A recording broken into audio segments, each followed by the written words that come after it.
Hey everyone, welcome back to Miniature Painting 101, a series of videos where we teach you all about painting miniatures from start to finish and everything in between. And this is part 111, 111st video about lightning claws, specifically how to paint the blades and wires in lightning claws. And today we'll be using this Dark Angel's Deathwing to paint his lightning claws. Now, since the color scheme of the hand part of the claws is dependent on which faction of Space Marines you're doing, I'm not going to show how to do that. I'm just going to show the blades and the wiring, because that's actually what will apply to most people. So we'll start off with Lead Belcher. Now, as I mentioned in some of my videos with metallics, it's better to go over a dark primer such as a black. So if you want a slightly better shine, I recommend base coating them with a thin down paint of black, and that way it'll sit the best. And as you see, just metallic pigments tend to sit over black primer or black paint the best. Of course, it's already gray, so it won't be terrible, but still. So as you can see, I'm just carefully going to paint all of the claws Lead Belcher, and it's going to establish the foundation of the silver. Now, for this tutorial, I'll be showing you how to do a gradient of darkness at the very base of the blades to lightest color away from the blades, and we'll be using a series of dry brushes after a shading. So now we'll take our non-oil shading and apply it very carefully to the blade. So with a nice thin brush, I'm applying it to the blades. Now, the key is when you're applying it to the blades is you really want to push the non-oil towards the base of the blades away from the tips, as you see here.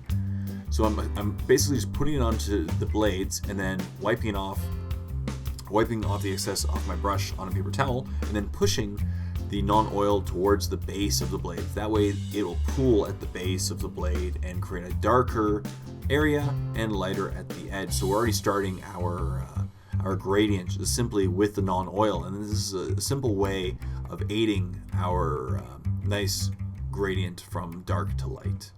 And feel free to do 2 coats of non-oil if you wish. I'll just do 1, but here's what it looks like after a single application. As you can see, the gradient has already started. It is much darker towards the base of the blades than it is at the edge.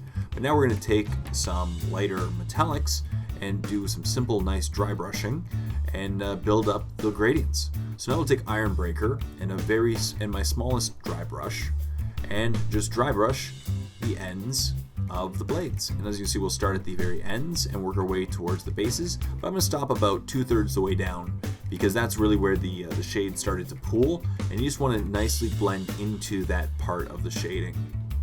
As you can see, I'm just going to go, of course, against the gradient, so against the grain for my dry brush is always perpendicular.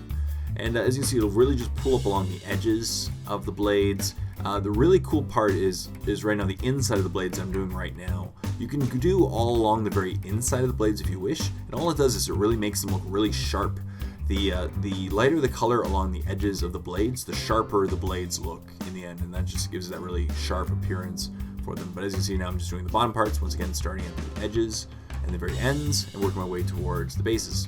And then I'll repeat this process on the other hand of the Deathwing Terminator. As you can see now, it's great having this one Terminator with 2 lightning claws, because that way I can just repeat this process and show you.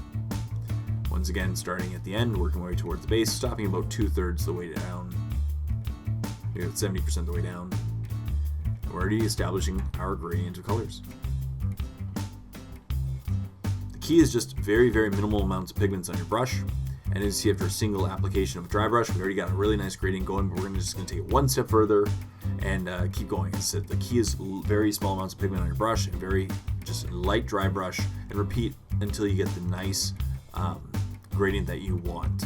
It's better to go less pigment and more dry brushing than more pigment and less dry brushing, because the less pigment and the more frequency, the higher the frequency of dry brushing, the better the effect will look in the end. So that's what it looks like after the single application. As you can see, it's nice and building up, and it's a really nice shininess along the edges of the blades. But now we're going to take Runefang Steel, which is the lightest of the silvers from the Citadel range, and repeat this process, but I'm going to go only about 1/3 of the way down the blades. So I'll start at the very edges and work my way about 1/3 of the way down, and I'm just repeat this process. As you can see, I'm so frequently having to load my brush because of the very small amount of pigments that I'm using on my brush at a single time with my dry brushing. And you can see, it just aids in that gradient And I repeat this process along the bottom and along the front edges of the blades.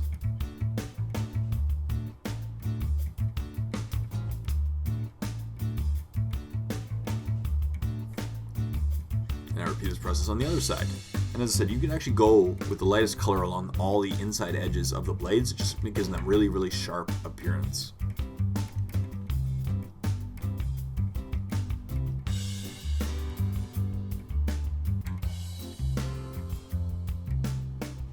Now that the blades are done, as you can see now that we have a really nice, cool gradient along the blades. And that's how you simply do it. So you push the pigments towards the base and then do 2 successive dry brushes, one with Iron Breaker and one with Runefang Steel, and just start at the edge, work your way towards the bases, and you get a really nice, cool gradient of colors. And I really like how the blades turned out in the end.